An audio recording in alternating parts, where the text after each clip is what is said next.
ಉದ್ಘಾಟಕರ ನುಡಿ ಶ್ರೀ ಪೃಥ್ವಿ ಶಂಕರ್ ಮಾನ್ಯ ಜಿಲ್ಲಾ ವರಿಷ್ಠಾಧಿಕಾರಿಗಳು ಇವರು ಸಹ ತಮ್ಮ ಒಂದು ಉದ್ಘಾಟನಾ ನುಡಿಯನ್ನು ಹೇಳಬೇಕಾಗಿ ಅವರಲ್ಲಿ ವಿನಂತಿ.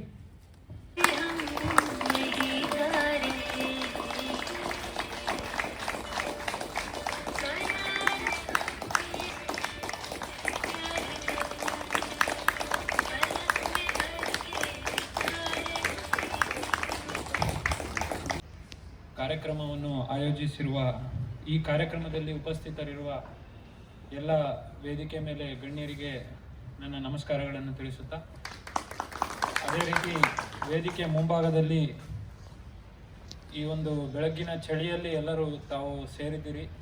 ಸೊ ತಮ್ಮೆಲ್ಲರಿಗೂ ನಮಸ್ಕಾರಗಳನ್ನು ತಿಳಿಸುತ್ತಾ, ಈಗಾಗಲೇ ಸ್ವಾಗತ ಮತ್ತು ಪ್ರಾಸ್ತಾವಿಕ ನುಡಿಯಲ್ಲಿ ಹೇಳಿದರು. ಸೊ ಜೂನ್ 21ಕ್ಕೆ ನಾವು ವಿಶ್ವ ಯೋಗ ದಿನಾಚರಣೆ ಅಂತ ಹೇಳಿ ಮಾಡ್ತೀವಿ. ಈಗ ಡಿಸೆಂಬರ್ 21ಕ್ಕೆ ಇದು ಈ ವರ್ಷದಿಂದ ಇವನ್ ಯುನೈಟೆಡ್ ನೇಷನ್ಸಲ್ಲಿ ಸಹ ಇದನ್ನು ಅಕ್ಸೆಪ್ಟ್ ಮಾಡಿದ್ದಾರೆ. ಮೊನ್ನೆ ತಾವೆಲ್ಲರೂ ನ್ಯೂಸಲ್ಲಿ ನೋಡಿರ್ಬೋದು, ಯಾರು ಆರ್ಟ್ ಆಫ್ ಲಿವಿಂಗ್ ಗುರು ಅವರು ಹೋಗಿ ಅದನ್ನು ಅಧಿಕೃತವಾಗಿ ಚಾಲನೆ ನೀಡೋ ಮೂಲಕ ಇಡೀ ವಿಶ್ವವೇ ಇದು ಧ್ಯಾನ ದಿನಾಚರಣೆ ಅಂತ ಹೇಳಿ ನಾವೆಲ್ಲ ಅಳವಡಿಸ್ಕೊಂಡಿದ್ದೀವಿ. ಯೋಗ ಅನ್ನೋ ವರ್ಡ್ ಭಾಳ ವಾಸ್ಟ್ ಮೀನಿಂಗ್ ಇದೆ. ಯೋಗ ಅಂದರೆ ಸಂಸ್ಕೃತಲ್ಲಿ ಯುಜ್ ಅಂತ. ಯುಜ್ ಅಂದರೆ ಯೂನಿಯನ್, ಅಂದರೆ ಒಂದುಗೂಡಿಸೋದು ಅಂತ. ಬಟ್ ನಮ್ಮ ಸಂಸ್ಕೃತಲ್ಲಿ ಯೋಗಗೆ ಹಲವಾರು ಡೆಫಿನಿಷನ್ಸ್ ಇದೆ. ಒಂದು ಯೋಗ ಚಿತ್ತವೃತ್ತಿ ನಿರೋಧಕ ಅಂತ. ಸೊ ಮನಸ್ಸಿನ ಎಲ್ಲ ತಳಮಳ ಮತ್ತು ಎಲ್ಲ ಫ್ಲಕ್ಚುಯೇಷನ್ಸ್ನ ತಗ್ಸೋದೇ ಒಂದು ಯೋಗ ಅಂತ. ನನಗೆ ಭಾಳ ಇಷ್ಟ ಆಗುವಂಥ ಒಂದು ಡೆಫಿನೇಷನ್ ಅಂದರೆ ಯೋಗ ಕರ್ಮಸು ಕೌಶಲಂ ಅಂತ ಹೇಳ್ತಾರೆ. ಅಂದರೆ ಯೋಗ ಅಂದರೆ ನಾವು ಮಾಡೋ ಎಲ್ಲ ಕೆಲಸದಲ್ಲೂ ಕೌಶಲ್ಯದಿಂದ ಮಾಡೋದೇ ಒಂದು ಯೋಗ ಅಂತ.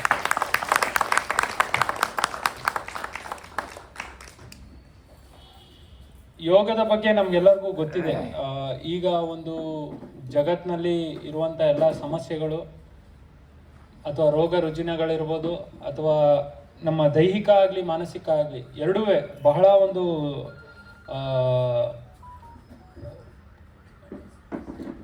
ಕೆಟ್ಟವಾದ ಒಂದು ಸಂಗತಿ ಇದೆ. ಯಾಕೆಂದರೆ ನೀವು ನೋಡ್ತಾ ಇರ್ತೀರಿ, ಯಾರೋ ಒಬ್ಬರು ರೀಸೆಂಟಾಗಿ PUC student 10th student heart ಅಟ್ಯಾಕ್ಗೆ ತೀರ್ಕೋತಾ ಇದ್ದಾರೆ.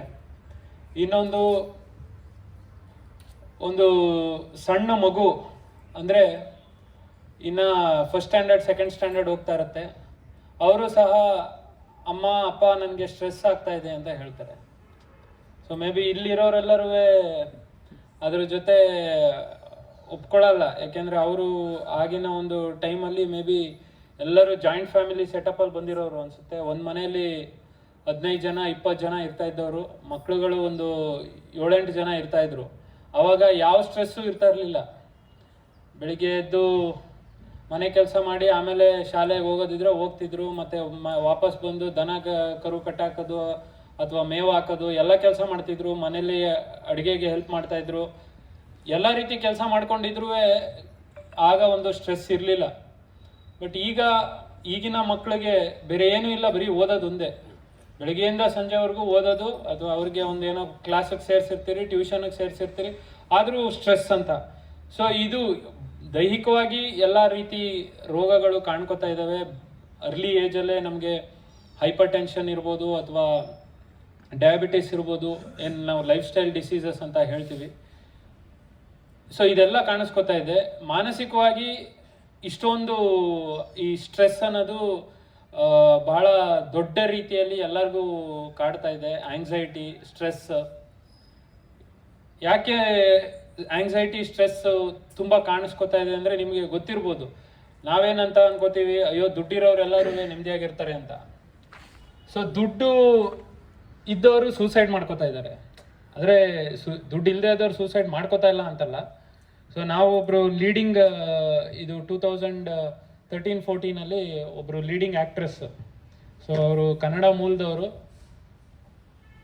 ನಾವೇನು ಹೇಳ್ತೀವಿ, ಜೆಂಡರ್ ಪೇ ಗ್ಯಾಪ್ ಅಂತ ಏನು ಹೇಳ್ತಿದ್ವಿ, ಅದನ್ನು ಬ್ರೇಕ್ ಮಾಡಿದವರು ಅಂದರೆ ಫಸ್ಟು ಒಂದು ಮೂವಿಯಲ್ಲಿ ಮೇಲ್ ಆ್ಯಕ್ಟರ್ಗಿಂತ ಫೀಮೇಲ್ ಆ್ಯಕ್ಟರ್ಗೆ ಜಾಸ್ತಿ ಫೀಸ್ ತೊಗೊಂಡವ್ರು. ಅಂಥ ಒಂದು ಆಗಿನ ಕಾಲದಲ್ಲಿ 12 crores 13 crores ಆ ಥರ ಒಂದೊಂದು ಮೂವಿಗೆ ಸೂಸೈಡಲ್ ಟೆಂಡೆನ್ಸೀಸ್ ಇದೆ ಅಂತ. ಸೊ ಏನು ಇದರಿಂದ ಅರ್ಥ ಮಾಡ್ಕೋಬೋದು ಅಂದರೆ, ನಾವೇನು ಒಂದು ನೋಡ್ತೀವಿ ದಟ್ ಅಯ್ಯೋ ಇಷ್ಟು ದುಡ್ಡಿದ್ರೆ ನಾನು ನೆಮ್ಮದಿಯಾಗಿರ್ತೀನಿ, ಅಥವಾ ನನಗೆ ಇನ್ನೊಂದು ಈಗ ನಾನು 1 ಲಕ್ಷ ಬರ್ತಾ ಇದ್ರೆ 1-2 ಲಕ್ಷ ಬರೋಕ್ಕೆ ಶುರು ಆದರೆ ನಾನು ನೆಮ್ಮದಿಯಾಗಿರ್ತೀನಿ ಅಂತ. ಅದು ಆ್ಯಕ್ಚುಲಿ ಭಾಳ ಒಂದು ತಪ್ಪು ಕಲ್ಪನೆ.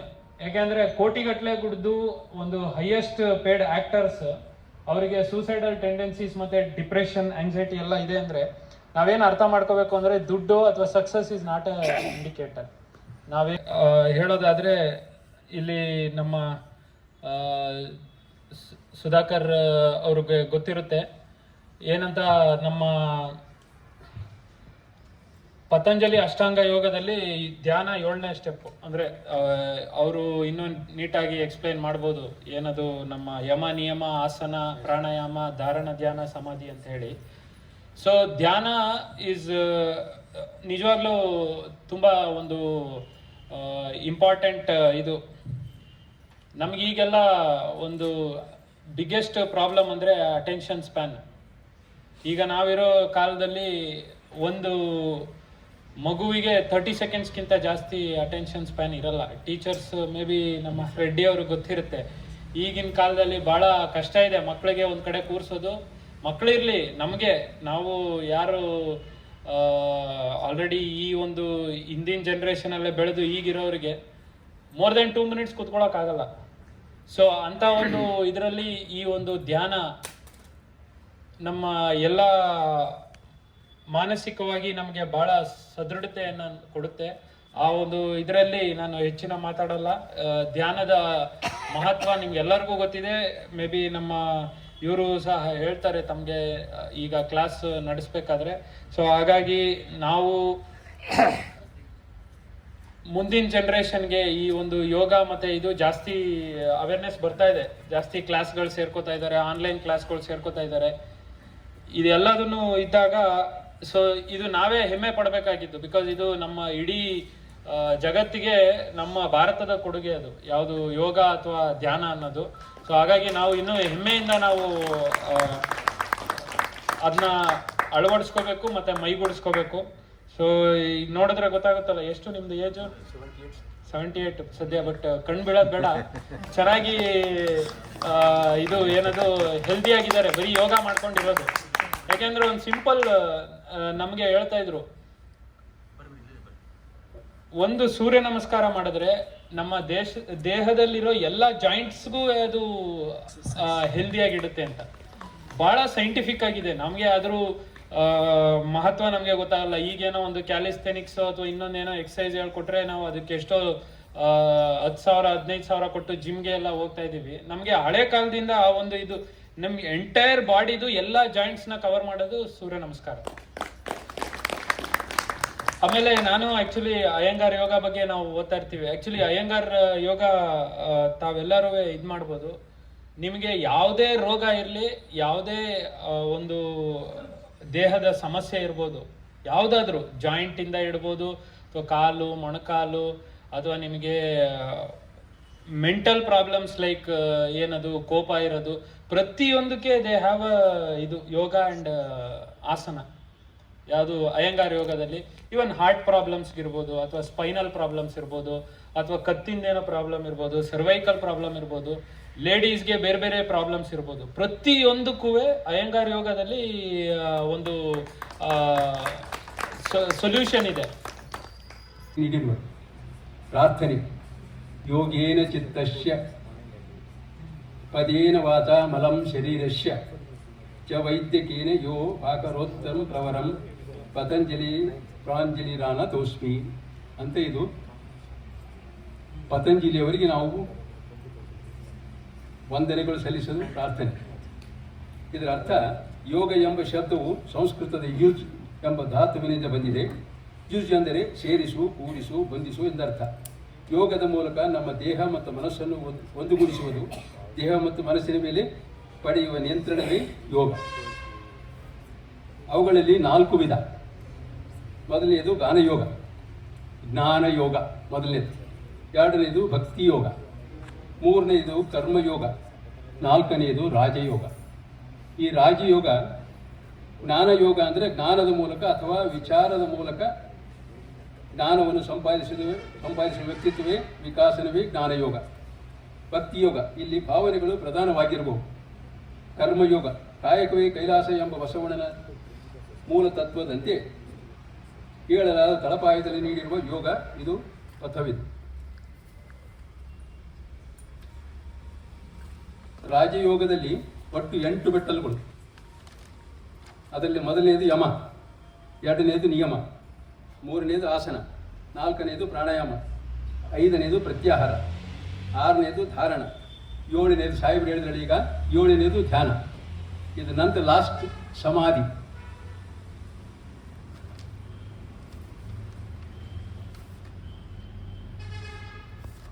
ಆ ನಿಯಮಗಳು ಮತ್ತೊಮ್ಮೆ ಹೇಳ್ತಾ ಇದ್ದೀವಿ. ಯೋಗಾಭ್ಯಾಸಕ್ಕೆ ಮೊದಲು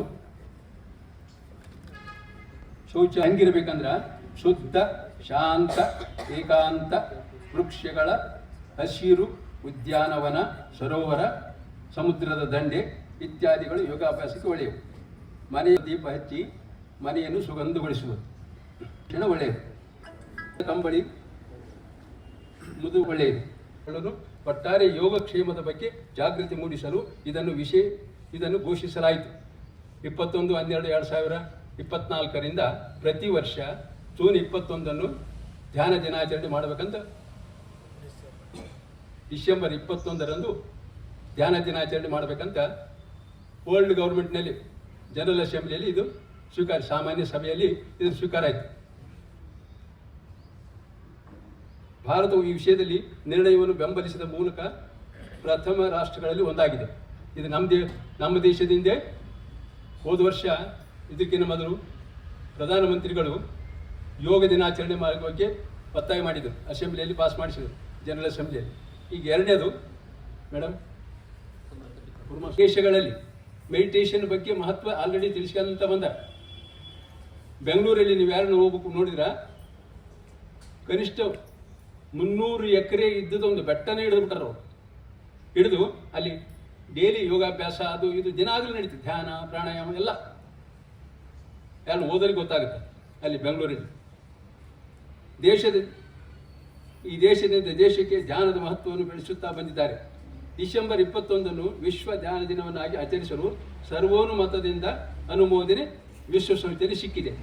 ವಿಶ್ವಸಂಸ್ಥೆಯಲ್ಲಿ ಆಗ ಭಾರತದ ಜೀವನ ಕಲೆ, ಈ ಆರ್ಟ್ ಆಫ್ ಲಿವಿಂಗ್ ಇದೆ. ಶ್ರೀ ರವಿಶಂಕರ್ ಗುರೂಜಿ ಅವರು ಆರ್ಟ್ ಆಫ್ ಲಿವಿಂಗ್ ಅಂತ ಒಂದು ಸಂಸ್ಥೆ ನಡೆಸ್ತಾ ಇದ್ದಾರೆ, ಯೋಗತೆ ಆದರು.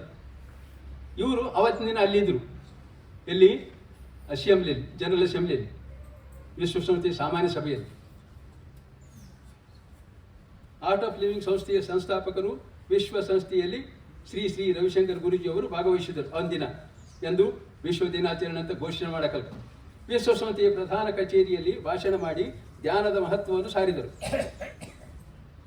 December 21 being a Uttarayana today ಅವ್ರು ಹೇಳಿದ್ದು, today meditation is not a luxury. Today meditation is not a luxury, it thought as it thought. ಕೆಲವೊಬ್ರು ಏನು ಧ್ಯಾನ ಅಂದರೆ ಭಾಳ ದೊಡ್ಡದು ಲಕ್ಸುರಿ ಮನುಷ್ಯರು ಮಾಡ್ತಾರೆ, ಅವೆಲ್ಲ ಹಂಗಲ್ಲ. ಅಥವಾ ಸಂತರು ಮಾಡ್ತಾರೆ ಅಂತ ನಮ್ಮ ವಿಚಾರ ಹಂಗಲ್ಲ. Today meditation is not a luxury as it's thought, but it is a necessity to will. Call it as mental hygiene. I will call it as mental hygiene. Our ಹೇಳಿದ್ದು, I will call it as a mental hygiene, dental hygiene. Mental hygiene is a big tale on. It is meditation is away from the aggression and depression. ಯಾರ್ತೀರಿ aggression ಕಡೆ ಅಂದರೆ ಸಿಟ್ಟು, sudoku, ಕೋಪ, ತಾಪ ಕಡೆ ಹೋಗೋದು ಬಿಟ್ಟು ಎದಕ್ಕೆ ಬರ್ತಾರೆ, ಡಿಪ್ರೆಷನ್ಗೆ ಹೋಗ್ತಿರ್ತಾರೆ ಮುಂದೆ. ಅದು ಆಗ್ಲಾರ್ದಂಗೆ ತಡಿಬೇಕಾದ್ರೆ ಈ ಯೋಗ ಭಾಳ ಬರ್ತದ್ದು ಅಂತ ಅಲ್ಲಿ ಅವತ್ತಿನ ದಿನ ವಿಶ್ವಸಂಸ್ಥೆಯಲ್ಲಿ ಇವರು ಭಾಷಣ ಮಾಡಿ, ನಮ್ಮ ರವಿಶಂಕರ್ ಗುರೂಜಿಯವರು ಅಲ್ಲಿ ಸಾಮಾನ್ಯ ಸಭೆಯಲ್ಲಿ ಭಾಷಣ ಮಾಡಿದ ವಿಚಾರ. ಡಿಪ್ರೆಷನ್ ಕಡೆ ಹೋಗ್ಲಾರ್ದು. ಡಿಪ್ರೆಷನ್ ಅಂದರೆ ಖಿನ್ನತೆ, ಏನಪ್ಪ ಏನೋ ಹಂಗಿಲ್ಲ, ನಮ್ಮಿಂದ ಏನಾಗ್ತದ, ಹಿಂಗೆ ಡಿಪ್ರೆಷನ್ಗೆ ಹೋಗೋದು ಇಲ್ಲ. ಅಗ್ರೆಷನ್, ಸಿಟ್ಟು, ಸಿಡುಕು, ಕೋಪ, ತಾಪ ನಾನೇ ಎಲ್ಲ ಅಂತ ಅನ್ನೋದನ್ನು ಬರಂಗಿಲ್ಲ. ಎರಡರ ನಡುವು ನಿಂದಿರ್ತದೆ. ಯಾವುದು? ಈ ಧ್ಯಾನ. ಯಾರು ಕರೆಕ್ಟಾಗಿ ಡೈಲಿ ಧ್ಯಾನ ಮಾಡ್ತಾರ ಅವರಿಗಿದು ಅನುಕೂಲ ಆಗುತ್ತಾ ಅಂತ ಹೇಳ್ತಾರೆ ಅವರು.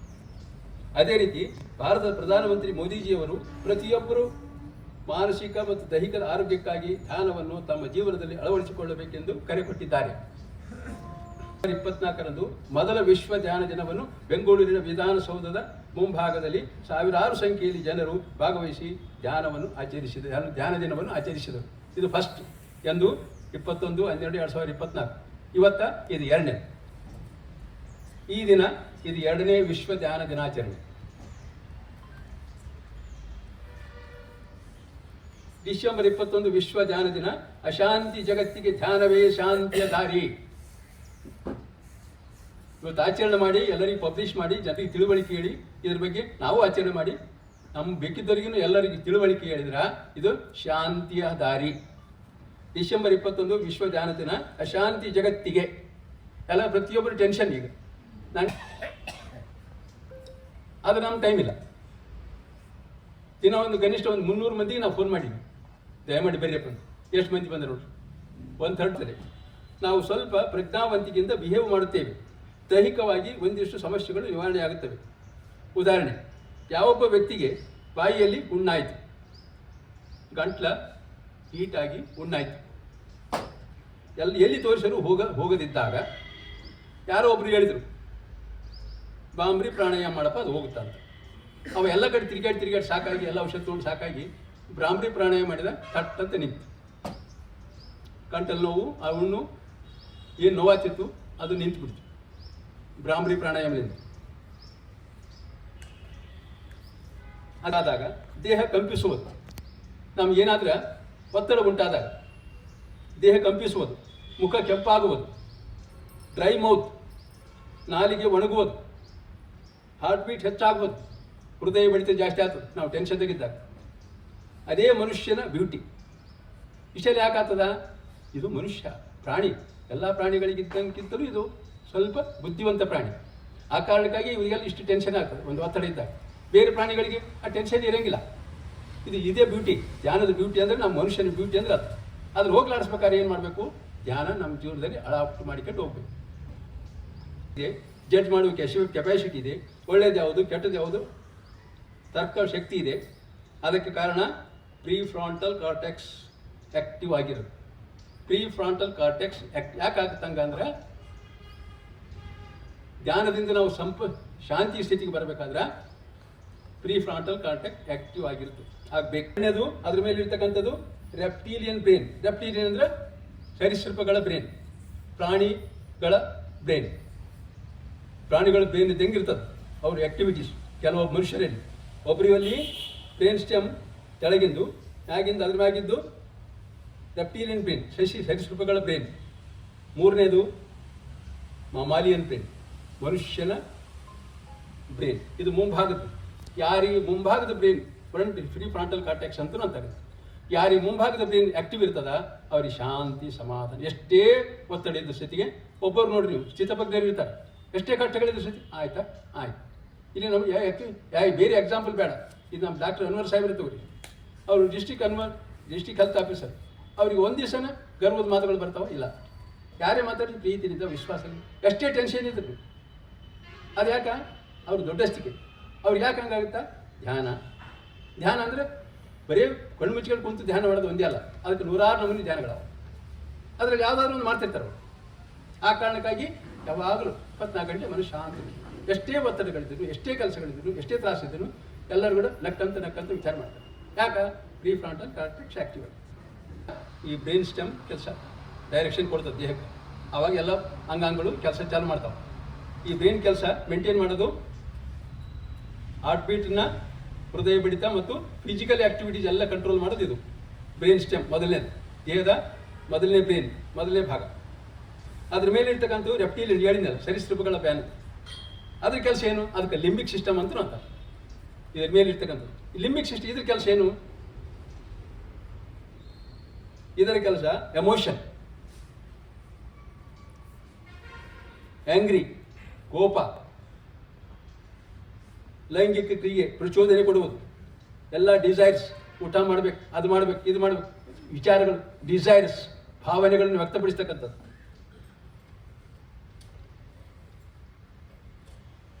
ಇದರ ಕೇಂದ್ರ ಬಿಂದು ಲಿಂಬಿಕ್ ಸಿಸ್ಟಮ್. ಇದಕ್ಕೆ ಲಿಂಬಿಕ್ ಸಿಸ್ಟಮ್ ಅಂತೂ ಅಂತಾರೆ. ಪ್ರೀ ಫ್ರಾಂಟಲ್ ಕಾರ್ಟೆಕ್ಸ್ ಅದ್ರ ಮೂಗಿಗೆ ಬರ್ತದ. ಮೊದಲನೇದು ಬ್ರೈನ್ ಸ್ಟೆಮ್, ಎರಡನೇದು ಸರೀಸೃಪಗಳ ಬ್ರೈನ್, ರೆಪ್ಟೀರಿಯಲ್ ಬ್ರೈನ್ ಅಂತ ಅಂತೀವಲ್ಲ, ಅದು ಇದ್ರ ಕೆಲಸ. ಇದು ಏನು, ಯಾವುದಾದ್ರೂ ಒಂದು ಸಿಟ್ಟು, ಸುಡುಕು, ಕೋಪ, ತಾಪ ಎಲ್ಲನೂ ಇದೇ ಮೇಂಟೈನ್ ಮಾಡ್ತದೆ. ಯಾವಾಗ ನಾವು ಒತ್ತಡಗಳಿದ್ದಾಗ ಒಂದು ಅಬೆಕ್ಟನಾಲ್ ಅಂತ ಒಂದು ಸೆಂಟರ್ ಪಾಯಿಂಟ್ ಇದೆ. ಆ ಪಾಯಿಂಟ್ಲಿಂದನೇ ಹಾರ್ಮೋನ್ ಸಿಕ್ರೇಷನ್ ಆಗುತ್ತೆ ಅಡ್ರಿನಲ್ ಗ್ರಂಥಿಯಿಂದ. ಅದು ಅಡ್ರಿನಾಲಿನ್ ಅಂತ. ಅದು ಕಾರ್ಟಿಸಾಲ್ ರಿಲೀಸ್ ಮಾಡ್ಲಿಕ್ಕೆ, ಅಂದ್ರೆ ಸುಧಾರಿಸಿದ ವಿಚಾರ, ಶಾಂತಿ, ಸಮಾಧಾನ, ಇದ್ರ ಕೆಲಸ ಏನು? ಅದರ ಮೇಲೆ ಇರುವುದು ಪ್ರಿಫ್ರಾಂಟಲ್ ಕಾರ್ಟೆಕ್ಸ್ ಅಥವಾ ನಿಯೋ ಕಾಂಟ್ಯಾಕ್ಸ್ ಅಂತ ಅಂತ. ಇದರ ಕೆಲಸದ ಬಗ್ಗೆ ಜಡ್ಜ್ ಮಾಡೋದು. ಯಾವುದೇ ಒಂದು ಕೆಲಸ ಇದನ್ನು ನಿಧಾನವಾಗಿ ವಿಚಾರ ಮಾಡಿ ಯಾವುದು ಒಳ್ಳೆಯದು, ಯಾವುದು ಕೆಟ್ಟದು, ಯಾವ್ದು ಮಾಡಬೇಕು, ಯಾವ್ದು ಮಾಡಬಾರ್ದು, ಇದು ಹೇಳೋದು, ಇದು ಕಂಟ್ರೋಲ್ ಮಾಡೋದು ಪ್ರಿಫ್ರಾಂಟಲ್ ಕಾರ್ಟೆಕ್ಸ್. ಯಾರಿಗೆ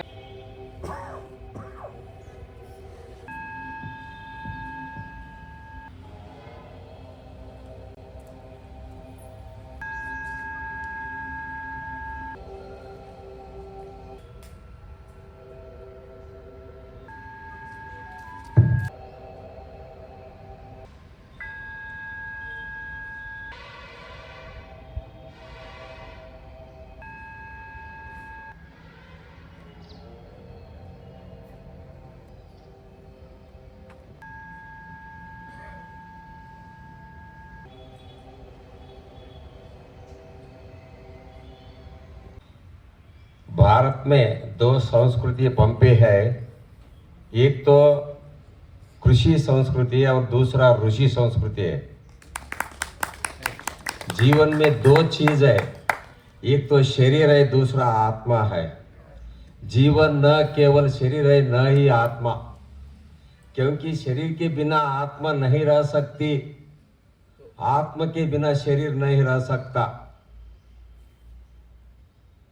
कृषि संस्कृति शरीर के लिए है, ऋषि संस्कृति आत्मा के लिए है। कृषि संस्कृति और ऋषि संस्कृति जोड़ने के बाद ही भारतीय संस्कृति बनती है। अंत ಒಂದು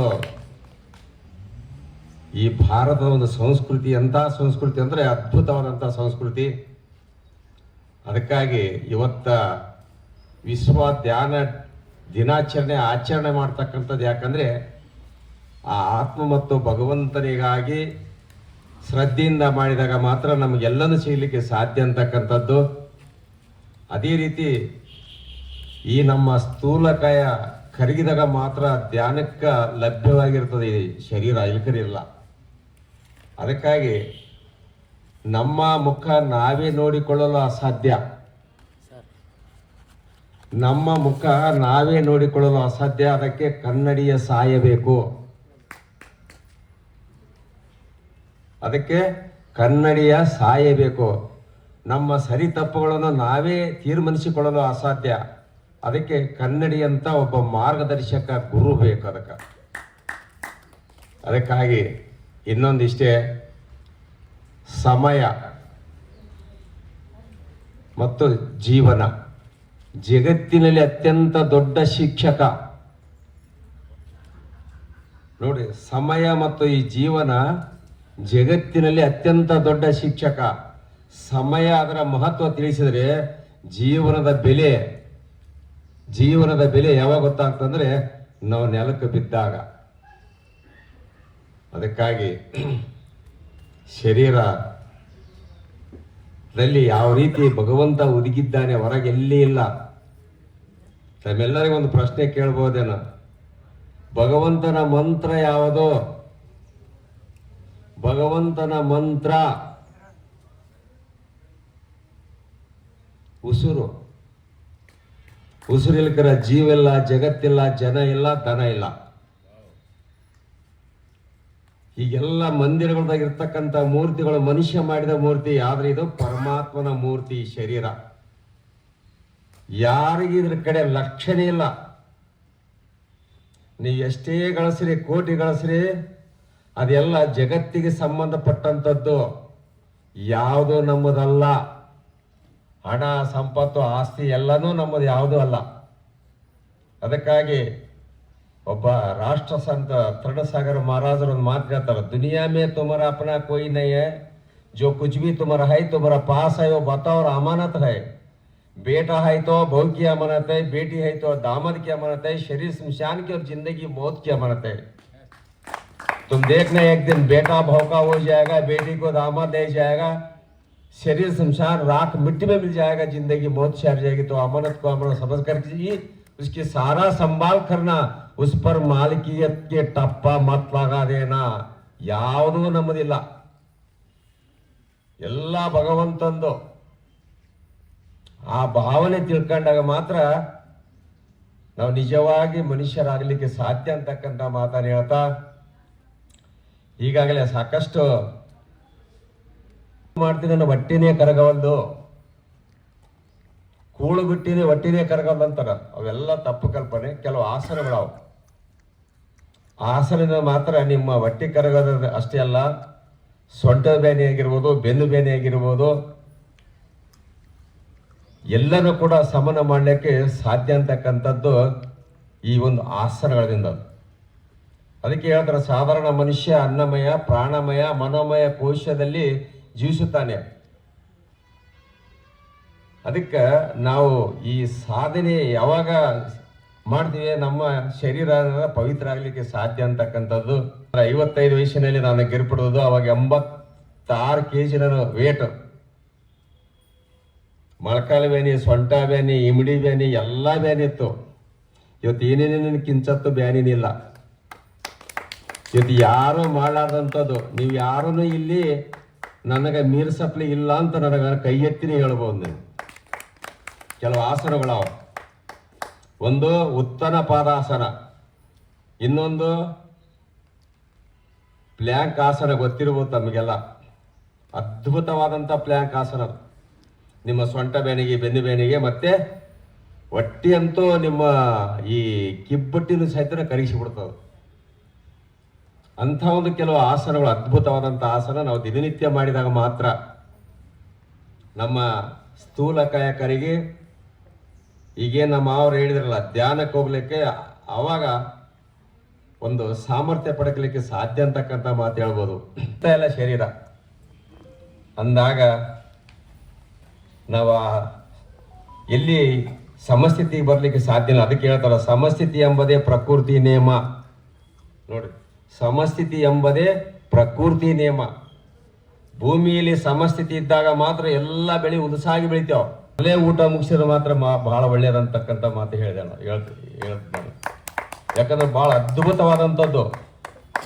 ನಾವು ಹಂಗಂತ ಹೇಳಿದ್ರೆ ಏನು ಮಾಡಿದೆ ಅಂದರೆ, ರಾಷ್ಟ್ರ ಸಂತ ತರಣಸಾಗರ ಮಹಾರಾಜರಿಂದ ದೀಕ್ಷೆ ತಗೊಂಡಿವಿ ನಾವು, ರಾತ್ ಭೋಜನ್ ತ್ಯಾಗ್ ಅಂತೇಳಿ. ಈಗಾಗಲೇ मौन सोच कर करो कि मैं नहीं गा रहा हूँ, अभी तो मेरे भीतर जो परमात्मा विराजमान है उसे आरती चढ़ा रहा हूँ. जब न कह सके क्या तुम परमात्मा उनका भोग भाग्य में रहेगा, नहीं तो ये पूरे मौस, शराब, दारू, जर्दा, गुटखा, सिगरेट अपने पेट में डालकर अपने भीतर बैठे परमात्मा को क्यों अपमानित करते हो. ಏಕಾಗ್ರತೆ ಅಂದ್ರ ಫಾರ್ ಎಕ್ಸಾಂಪಲ್ ಸಿಂಪಲ್ ಆಗಿ ಹೇಳೋದಾದ್ರೆ, ಗುರುಗಳು ಪಾಠ ಮಾಡ್ತಿರ್ತಾರ, ಹುಡುಗರು ಗಲಾಟೆ ಮಾಡ್ತಿದ್ದಾಗ ಆ ಹುಡುಗನ ತಮ್ಮ ನೀನ್ ಧ್ಯಾನ ಯಾಕಡೆದು ಅಂದ್ರೇನು? ಧ್ಯಾನ ಮೀನ್ಸ್ ಏಕಾಗ್ರತೆ, ಮನನ ಮಾಡೋದು ಅಂತ ಹೇಳ್ತಾರೆ. ಅಂದ್ರೆ ನಾವು ಹಿಂದೂ ಇರಬಾರ್ದು, ಮುಂದೂ ಇರಬಾರ್ದು, ಈಗ ಎಲ್ಲಿ ಇದ್ದೀವಿ ಅಲ್ಲೇ ಇರ್ಬೇಕು ನಮ್ಮ ಮನಸ್ಸು, ಅದು ಧ್ಯಾನ. ನಾವು ಪ್ರೆಸೆಂಟ್ ಟೆನ್ಸ್ ಅಲ್ಲೇ ಇರಬೇಕು, ವರ್ತಮಾನದಲ್ಲೇ ಇರಬೇಕು. ಇದನ್ನ ಯಾವ ರೀತಿ ಮಾಡೋದು? ಕಣ್ಣು ಮುಚ್ಕೊಂಡು ಕೂಡ್ಬೇಕಂತ ಹೇಳ್ತಾರ. ಅವಾಗ ಕಣ್ಣು ಮುಚ್ಕೊಂಡು ಕೂತಾಗ ನಾವು ನಮ್ಮದೇ ಕೆಲವೊಂದು ಕಟ್ಟಳೆಗಳನ್ನ ಹಾಕೋಬಹುದು. ಯೂಶುವಲಿ 90% ಏನ್ ಹೇಳ್ತಾರ, ನಿಮ್ಮ ಮನಸ್ಸು ಅಥವಾ ಧ್ಯಾನ ಉಸಿರಾಟದ ಮೇಲೆ ಕೇಂದ್ರೀಕೃತ ಆಗಿರಬೇಕು, ಬೇರೆ ಆ ಕಡೆ ಈ ಕಡೆ ಹೋಗಬಾರದು ಅಂತ ಹೇಳ್ತಾರೆ. ಕೆಲವರು ಹೇಳ್ತಾರೆ ಒಂದೇ ಆಲೋಚನೆ ಮಾಡ್ತಿರ್ಬೇಕು, ಕೆಲವರು ಹೇಳ್ತಾರೆ ಮಂತ್ರ ಕೂಡ ಹೇಳಬಹುದು ಅಂತ ಹೇಳ್ತಾರೆ. ಅಂದ್ರೆ ಮನಸ್ಸನ್ನ ಕೇಂದ್ರೀಕರಿಸೋದು, ಅದಕ್ಕೆ ನಾವು ಧ್ಯಾನ ಮಾಡೋದು ಅಂತ ಹೇಳ್ತೇವೆ. ನಮ್ಮ ಈ ಹೆಲ್ತ್ಗೆ ಸಂಬಂಧಪಟ್ಟ ಹಾಗೆ ಟ್ರೀಟ್ಮೆಂಟ್ ಕೊಡಬೇಕಾದ್ರೆ, ಯಾವುದೇ ರೋಗಗಳಿಗೆ ನಾವು ಟ್ರೀಟ್ಮೆಂಟ್ ಕೊಡಬೇಕಾದ್ರೆ ಈ ಧ್ಯಾನ ಮಾಡೋದು ಮತ್ತು ಯೋಗ ಮಾಡೋದು ಆ ಟ್ರೀಟ್ಮೆಂಟ್ ಜೊತೆಗೆ ಮಾಡಿದ್ರೆ ಟ್ರೀಟ್ಮೆಂಟ್ ಇನ್ನು ಒಳ್ಳೆಯ ರೀತಿಯಲ್ಲಿ ಕೆಲಸ ಮಾಡ್ತವೆ ಅಂತ ಹೇಳ್ತೇವೆ ನಾವು. ಅಂದ್ರೆ ಇಟ್ ಪ್ರಮೋಟ್ಸ್ ಗುಡ್ ಟ್ರೀಟ್ಮೆಂಟ್. ಆಮೇಲೆ ನಾವು ಹೆಲ್ತ್ ಡೆಫಿನೇಷನ್ ತಗೊಂಡಾಗ what is health? It is physically, mentally, socially well being, but not merely the absence of disease ಅಂತ ಹೇಳ್ತೇವೆ.